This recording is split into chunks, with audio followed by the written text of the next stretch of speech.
தனியா ஒரு வீட்ட வாடகைக்கு எடுத்து தங்கியிருக்கேன். அப்போ என் வீட்டுக்கு பக்கத்துல புதுசா ஒரு ஆன்ட்டி குடி வந்தாங்க.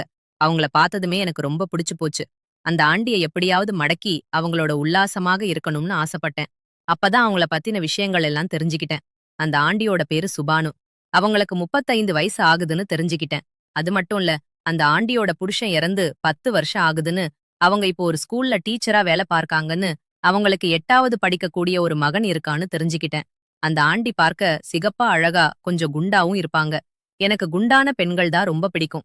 குண்டான பெண்களோட சந்தோஷமா இருக்கணும்னு எனக்கு ரொம்ப நாளா ஆசையும் இருந்துச்சு. அதனால அந்த ஆண்டிய நான் எப்படியாவது மடக்க ட்ரை பண்ணிக்கிட்டே இருந்தேன். இப்படியே ஒரு 3 மாசம் போச்சு. ஒரு 3 மாசம் போனதுக்கு அப்புறம் ஒரு நாள் அவங்க பையனுக்கு பிறந்த நாள் என்ன அவங்க வீட்டுக்கு கூப்பிட்டாங்க. நானும் அவங்க வீட்டுக்கு போனேன். அப்ப அவங்க என்னுடைய பேரை சொல்லி கூப்பிட்டாங்க. வாசரண்ணான்னு கூப்பிட்டாங்க. எனக்கு ஆச்சரியமா இருந்துச்சு.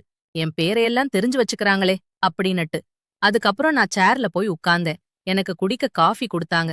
அவங்களுடைய பையனுக்கு பிறந்த நாள் நிமித்தால குனிஞ்சு நிமிந்து வேலை பார்த்துக்கிட்டு இருந்தாங்க. அப்ப நான் அந்த காஃபிய குடிச்சுக்கிட்டே அவங்கள பார்த்து ரசிச்சுக்கிட்டு இருந்தேன். அவங்கள பார்க்க என்னாலேயே கண்ட்ரோல் பண்ண முடியல. ஒரு வழியா எப்படியோ நான் கண்ட்ரோல் பண்ணிக்கிட்டேன். அதுக்கப்புறம் பேர்தே பபங்கஷனும் முடிஞ்சிருச்சு. நானும் என் ரூமுக்கு போயிட்டேன். மறுநாள் காலையில திடீர்னு கதவு தத்தக்கூடிய சத்தம் கேட்டுச்சு. யாருடா இது இந்த நேரத்துல வந்து கதவு தட்டுறாங்களே அப்படின்னு சொல்லி திறந்து பார்த்தா அந்த சுபா ஆண்டி தான் இருந்தாங்க.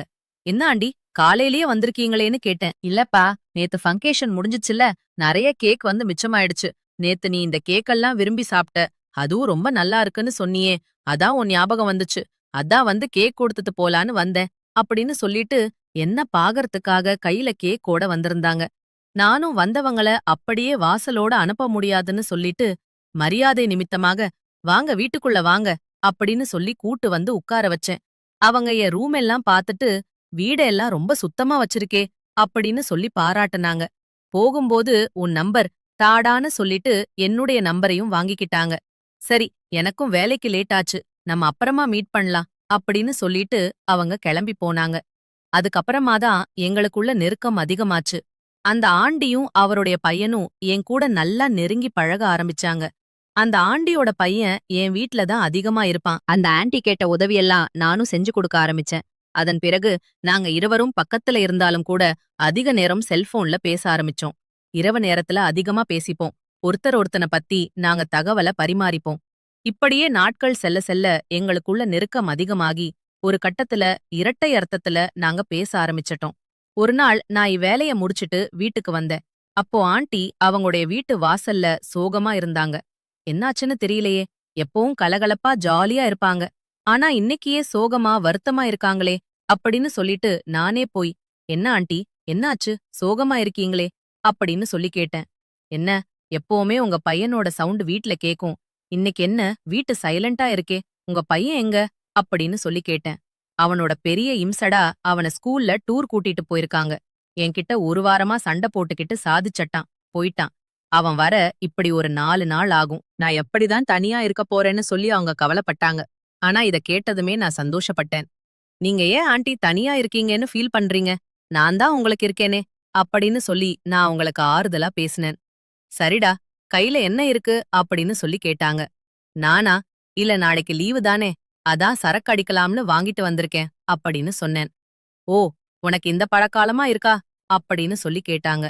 சரிடா, இத சாப்பி நைட்டு சாப்பாடுக்கு என்ன பண்ண போற அப்படின்னு சொல்லி கேட்டாங்க. நைட்டா நான் சரக்கடிச்சா நைட் சாப்பிட மாட்டேன். குடிச்சிட்டு அப்படியே போதையிலேயே தூங்கிருவேன் அப்படின்னு சொன்னேன். உடனே அந்த ஆண்டி என்ன திட்டுனாங்க.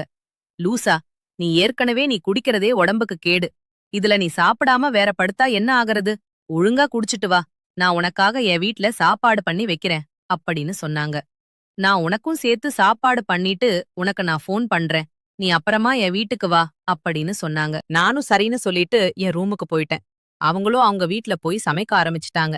வீட்டுக்கு போனேன்னா அவங்களோட பையன் 4 நாள் டூருக்கு போயிட்டான். அதனால வீட்ல அவங்க மட்டும்தான் தனியா இருக்காங்க.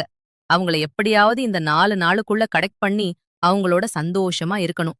என்ன பண்ணலாம் அப்படின்னு சொல்லி நானும் யோசிக்க ஆரம்பிச்சேன். அந்த ஆன்ட்டி, நீ சரக்கடிச்சிட்டு என் வீட்ல வந்து சாப்பிடுன்னு சொல்லிருக்கு. அதனால நம்ம போதையில போயிட்டு அந்த ஆன்ட்டி கிட்ட தப்பா நடந்துப்போம். ஒருவேளை அந்த ஆன்ட்டியும் நமக்கு மேல, ஆன்ட்டிக்கும் நம்ம மேல விருப்பம் இருந்துச்சு. அவங்களும் 10 வருஷமா கணவனை பிரிந்த ஏக்கத்தில இருந்தாங்கன்னா, கண்டிப்பா நமக்கு ஒத்துழைப்பு குடுப்பாங்க. இல்ல அவங்க வந்து நல்ல பொம்பள. இல்ல அந்த மாதிரி பிரச்சனை எதுவும் ஆச்சுன்னா, சாரிங்க தெரியாம பண்ணிட்டேன். ஏதோ போதையில வந்து தப்பி மாதிரி தப்பா நடந்துக்கிட்டேன். அப்படின்னு சொல்லி அவங்க கிட்ட மன்னிப்பு கேட்டு ஈஸியா எஸ்கேப் ஆயிரலாம். அதனால நம்ம சரக்கு அடிச்சிட்டு போதையில போற மாதிரி நடிப்போம் அப்படின்னு சொல்லி நானும் முடிவு பண்ணேன். அதுக்காக கொஞ்சமா குடிச்சிட்டு அதிகமா குடிச்ச மாதிரியே அவங்களுடைய வீட்டுக்கு போனேன். அப்ப அவங்க வீட்ல சமைச்சு ரெடியா வச்சிருந்தாங்க. இப்ப சாப்பிடாதடா, கொஞ்ச நேரம் கழிச்சு சாப்பிடு, ரொம்ப சூடா இருக்கு அப்படின்னு சொல்லி எனக்கு ஒரு பாத்திரத்துல ஒரு இதுல போட்டு எனக்கு குடுத்தாங்க. அப்ப அவங்க வேலை செஞ்சுட்டு இருக்கும்போது திடீர்னு அவங்கள எதிர்பாராத விதமாக நான் அவங்களை பின்னால கட்டிப்பிடிச்சு முத்தம் கொடுத்தேன். இதை பார்த்து அவங்க அதிர்ச்சியானாங்க. நான் அவங்களை கட்டிப்பிடிச்சுக்கிட்டு நாம 2 பேரும் ஜாலியா ஒன்னா இருக்கலாமான்னு கேட்டேன். அவங்க ஷாக் ஆனாங்க. என்னை தள்ளி விட்டாங்க. வேணாண்டா, யாருக்காவது தெரிஞ்சா அசிங்கமாயிடும்னு சொன்னாங்க. உடனே நான் சொன்னேன், யாருக்கு தெரியப் போது? நான் இப்போ உங்க வீட்டுக்கு அடிக்கடி வந்துட்டு போறேன். யாரும் தப்பாவும் நினைக்கல. இப்போ உங்க பையனும் வீட்ல இல்ல. இந்த வாய்ப்ப நம்ம பயன்படுத்திக்கலாமே அப்படின்னு சொல்லி நான் அவங்களை உல்லாசத்துக்கு அழைச்சேன். ஆனா அவங்க அதுக்கு ஒத்துக்கல. இல்ல எனக்கு ஏதோ மாதியா இருக்கு. எனக்கு கொஞ்சம் டைம் கொடு. நான் யோசிச்சு சொல்றேன் அப்படின்னு சொல்லி என்ன வீட்ல இருந்து முதல்ல அனுப்புனாங்க. நான் அவங்கள கட்டிப்பிடிக்கும்போது அவங்க கோவப்படல. என்ன அடிக்கவும் இல்ல, திட்டவும் இல்ல. ஆனா அவங்க யோசிச்சு சொல்றேன்னு சொல்லும்போதே நான் முடிவு பண்ணிட்டேன். அவங்களுக்கு என் மேல விருப்பம் இருக்கு அப்படின்னு. எப்படியும் அவங்களே என்னுடைய வழிக்கு வருவாங்க அப்படின்னு சந்தோஷத்துல நான் என் வீட்டுக்கு போனேன். நானும் வீட்டுக்கு வந்துட்டு அதுக்கப்புறமா இருந்த சரக்க எல்லாம் குடிச்சிட்டு அவங்க குடுத்த சாப்பாடையும் சாப்பிட்டுட்டு படுத்திருக்க கொஞ்ச நேரத்துல அவங்களே எனக்கு வீடியோ கால் பண்ணாங்க. நானும் அட்டன் பண்ணி என்ன ஆண்டின்னு கேட்டேன். எடா சாப்பிடியா இல்லையான்னு கேட்டாங்க. நானும் சாப்பிட்டுட்டேன் அப்படின்னு சொல்லி கழுவி வச்ச பாத்திரத்தை எல்லாம் காட்டினேன். அவங்களும் சரி தூங்குன்னு சொன்னாங்க. உடனே நான் என்ன ஆண்டி ஓகேவா நான் கேட்டேனே என்ன ஆச்சு அப்படின்னு சொல்லி கேட்டேன். நம்ம சேர்ந்திருக்கலாமான்னு கேட்டேன். அவங்களோ நான் யோசிச்சு சொல்றேன்னு சொன்னேன்ல பேசாம தூங்கு அப்படின்னு சொல்லி போன வச்சுட்டாங்க. மறுநாள் காலையில அவங்களே ஃபோன் பண்ணி வீட்டுக்கு சாப்பிட கூப்பிட்டாங்க. நானும் போனேன். அப்ப அவங்க புது புடவையில செம அழகா இருந்தாங்க. நானும் சாப்பிட்டு முடிச்சேன். அதுக்கப்புறம் திரும்பவும் அவங்க கிட்ட கேட்டேன். என்ன நேத்து யோசிச்சீங்களா நம்ம 2 பேரும் ஒண்ணு சேரலாமா அப்படின்னு சொல்லி கேட்டேன். இல்லடா அதெல்லாம் வேண்டாம், அதெல்லாம் தப்புன்னு சொல்லிட்டாங்க. நானும் அவங்கள கம்பெயின் பண்ணல. சரி ஆண்டி அப்படின்னு சொல்லிட்டு நானும் அங்க இருந்து கிளம்புனேன். இன்னைக்கு லீவு தானே நம்ம சரக்கு அடிப்போம் அப்படின்னு சொல்லிட்டு மறுபடியும் மதியம் ஒரு 12:30க்கு நான் பாருக்கு போயிட்டேன். அங்க போய் சரக்கு அடிச்சிட்டு இருக்கும்போது திடீர்னு ஆண்டி ஃபோன் பண்ணாங்க. எங்கடா இருக்கன்னு கேட்டாங்க. நானும் இன்னைக்கு லீவ் தானே அதான் பார்ல வந்து சரக்கு அடிச்சிட்டு இருக்கேன் அப்படின்னு சொன்னேன். அப்ப அந்த ஆண்டி நீ சொன்னத நான் யோசிச்சு பார்த்தேன்டா, எனக்கு சம்மதம். நாம 2 பேரும் ஒண்ணு சேரலாம். இப்ப நான் வீட்ல எதுவும் சமைக்கல. நீ அதனால வரும்போது நம்ம 2 பேருக்கும் பிரியாணி வாங்கிட்டு வா அப்படின்னு சொன்னாங்க. எனக்கு ரொம்ப சந்தோஷமாயிடுச்சு. பல நாள் கனவு நிறைவேறப் போகுது அப்படின்னு சொல்லி ஆசையில அவங்களுக்கும் எனக்கும் பிரியாணி வாங்கிட்டேன். அது போக கொஞ்சம் ஸ்நாக்ஸும் வாங்கிட்டு நான் உடனடியாக மெடிக்கல் ஷாப்புக்கு போயிட்டு அதையும் வாங்கிட்டு அவங்கவங்க வீட்டுக்கு போனேன்.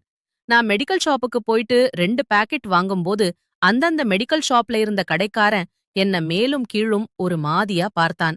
எனக்கும் ஒரு மாதியா தான் இருந்துச்சு. இருந்தாலும் நான் கண்டுக்கல. உடனடியாக வாங்கிட்டு வீட்டுக்கு வந்துட்டேன்.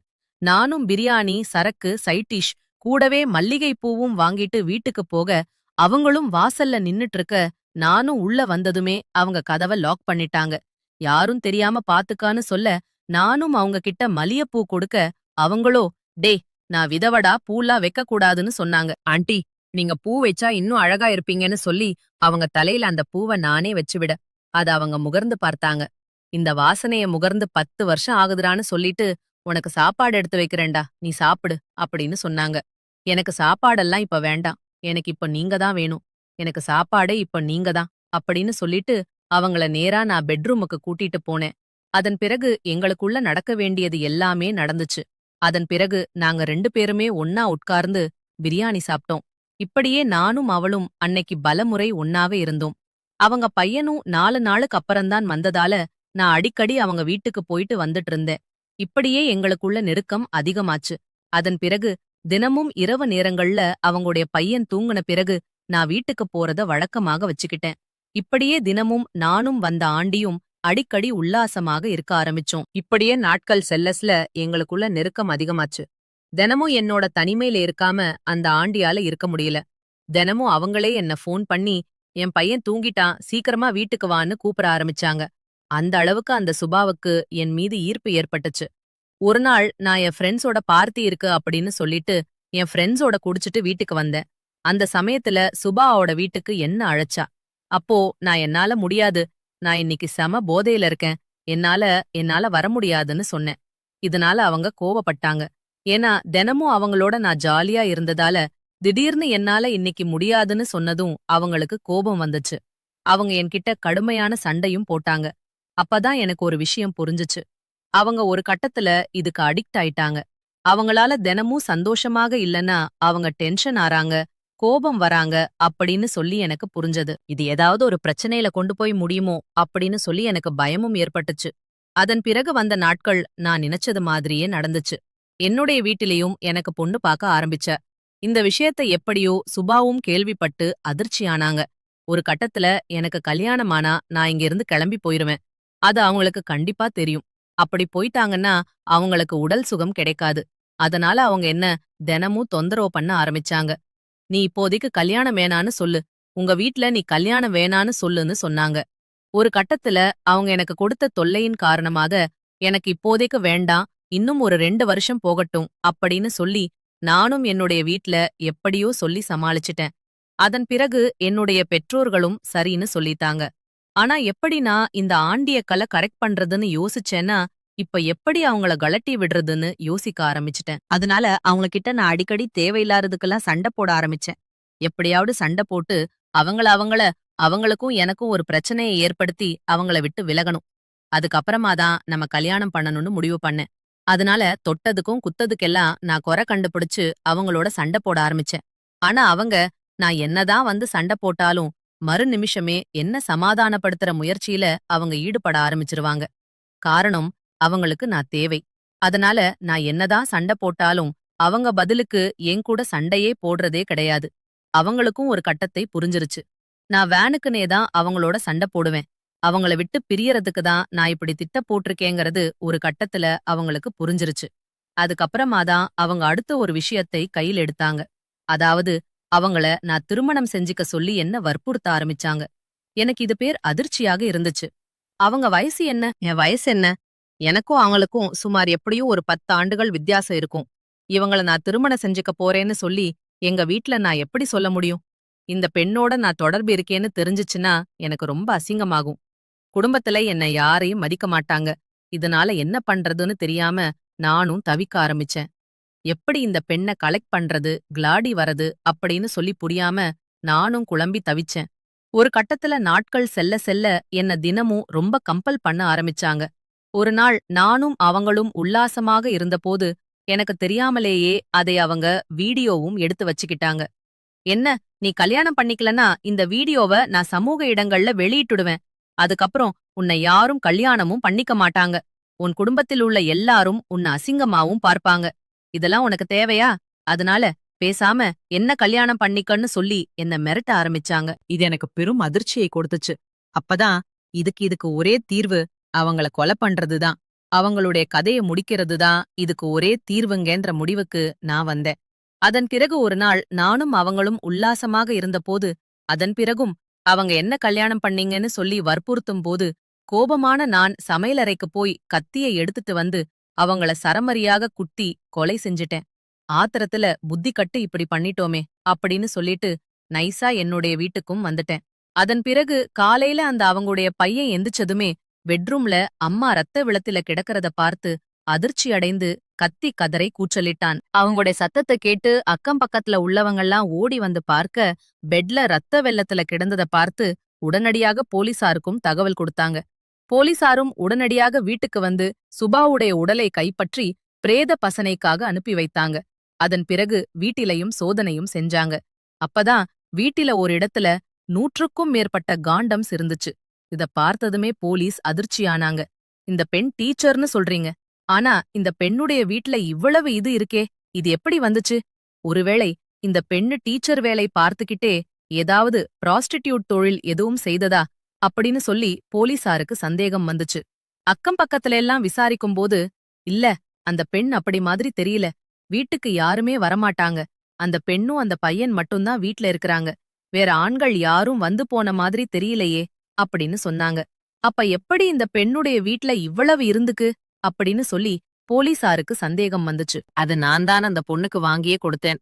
நான் முதல் முறையா நான் மெடிக்கல் ஷாப்ல போயிட்டு அத வாங்கும்போது கடைக்காரன் என்ன மேலும் கீழும் பார்த்தான். அப்பவே நான் முடிவு பண்ணிட்டேன். அடிக்கடி இத வாங்கக்கூடாது. ஆன்லைன்ல மொத்தமா வாங்கிரணும் அப்படின்னு சொல்லிட்டு. அதனால நான் ஆன்லைன்ல மொத்தமா வாங்கிட்டேன். அத நான் என் வீட்ல வச்சுக்கல. அந்த சுபா கிட்ட கொடுத்து சொன்னேன். இத நீ உன் வீட்லயே வச்சுக்கோ. நான் எப்ப வேணாலும் உன் வீட்டுக்கு வருவேன். நான் இத யூஸ் பண்ணிக்கிறேன். அதனால இது உன் வீட்லயே இருக்கட்டும். என் வீட்ல இருந்தா என் ஃப்ரெண்ட்ஸ் யாராவது என் வீட்டுக்கு வந்து இத பாத்துட்டாங்கன்னா அசிங்கமா போயிரும். அதனால இத உன்னோட வீட்லயே வச்சுக்கோ அப்படின்னு சொல்லி மறைவான ஒரு இடத்துல வச்சுக்கோன்னு சொல்லி நான் தான் கொடுத்து வச்சிருந்தேன். இப்ப போலீஸ் அத பார்த்துதான் அவங்களுடைய கேரக்டர் மேலேயே சந்தேகப்பட்டாங்க. இவ்வளவு வாங்கி வச்சிருக்காங்களே இந்த பொண்ணு, அப்ப தப்பான பொண்ணா அப்படின்னு சொல்லி அந்த கோணத்திலயும் போலீசார் விசாரணையை துரிதப்படுத்துனாங்க. ஆனா அவங்களுக்கு அது சம்பந்தமா எந்தவித விஷயமும் கிடைக்கல. அதன் பிறகு அவங்களுடைய செல்போனை கைப்பற்றி போலீசார் ஆய்வு செஞ்சாங்க. யாரோடெல்லாம் அடிக்கடி பேசுறாங்க அப்படின்னு சொல்லி ஆய்வு பண்ணும்போது சுமார் ஒரு 10 ஆண்களோட சுபா வந்து பேசுறத போலீசார் கண்டுபிடிச்சாங்க. அதுல நானும் ஒருத்தன். அவங்க இறக்கறதுக்கு நைட்டு என் கூட தான் பேசியிருந்தாங்க. அப்ப போலீசாருடைய சந்தேக பார்வை என் பக்கம் திரும்புச்சு. என்னையும் கூப்பிட்டு போலீசார் விசாரணை செஞ்சாங்க. அப்ப நான் பக்கத்து வீட்ல இருக்கறதால ஏதாவது உதவி தேவைன்னா என்கிட்ட சொல்லுவாங்க. நானும் அவங்களுக்கு உதவி செஞ்சுட்டு வந்தேன். அதனால தான் நாளைக்கு அவங்க என்கிட்ட ஒரு பொருள் வாங்கி கேட்டாங்க. நான் வாங்கி தரேன்னு சொன்னேன். அதுக்காக தான் அவங்க நைட் எனக்கு ஃபோன் பண்ணி இருந்தாங்கன்னு சொல்லி நானும் இப்படியோ சமாளிச்சுட்டேன். போலீசாரும் அத முதல்ல நம்பிட்டாங்க. அதன் பிறகு போலீசாருடைய சந்தேக பார்வை மீதி இருக்கக்கூடிய நபர்கள் மீது திரும்புச்சு. என்ன விசாரிச்சது போல எல்லாரையுமே கூப்பிட்டு போலீசார் விசாரணையும் செஞ்சாங்க. ஆனா அப்பதான் போலீசாருக்கு ஒரு விஷயம் தெளிவா புரிஞ்சது. இந்த பெண்ணுடைய கொலையில மத்த யாருக்கும் சந்தேகம் இல்லை அப்படிங்கறது. அதன் பிறகு மீண்டும் போலீசாருடைய பார்வை என் பக்கம் திரும்பிச்சு. அது மட்டுமில்ல, கொலை நடந்த அன்று தடவியல் தடைவல் நிபர்கள் வந்து கைரேகை உள்ளிட்ட விஷயங்கள் எல்லாம் கைப்பற்றி போனாங்க. அப்போ அந்த பெண் இறந்து கிடந்த அந்த ரத்தத்தில என்னுடைய கட்டகாலுடைய ரேகை வந்து பதிவாகி இருந்துச்சு. அத வந்து போலீசார் கைப்பற்றி இருந்தாங்க. அதன் பிறகு எங்கள 10 பேரையும் விசாரிக்கும்போது எங்க கிட்டயும் அந்த ரேகையும் வந்து வாங்கியிருந்தாங்க. அதன் பிறகு எந்த யாருடைய இது ஒத்துப்போகுது அப்படின்னு சொல்லி